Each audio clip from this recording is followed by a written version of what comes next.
Les conditions sont idéales. Pas un nuage, quelques chaises, des jumelles, des lunettes astronomiques parsèment la pelouse de l'observatoire de Rouen. Pas un bruit, comme au spectacle.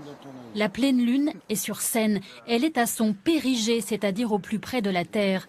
À 3h07, premier acte, l'éclipse commence. C'est une chance, quoi, la coïncidence entre cette nuit où il fait beau, la lune qui est pleine, et puis cet événement qui est que la Terre passe entre le soleil et la lune.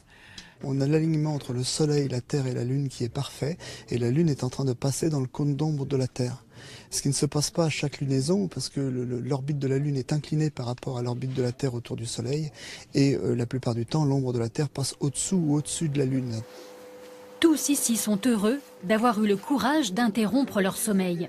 En pensant ce que je vais voir, je me suis dit, je sais que ça va pas arriver aussi souvent, donc il fallait que j'y aille. Le deuxième acte du spectacle, les récompenses. La lune rougeoie.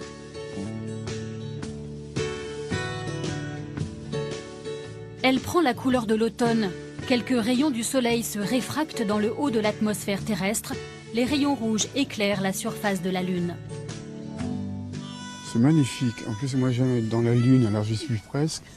Et puis là, comme c'est inaccessible, ça fait travailler l'imaginaire. Je trouve ça fabuleux, vraiment. C'est une connexion avec l'univers et c'est exceptionnel. Ça décolle un peu de la Terre, quoi. Ça fait du bien. L'éclipse est totale à 4h11. Le rideau se baissera 1 heure plus tard. Cette lune des récoltes a été visible un peu partout dans le monde. La prochaine aura lieu dans 18 ans et 11 jours.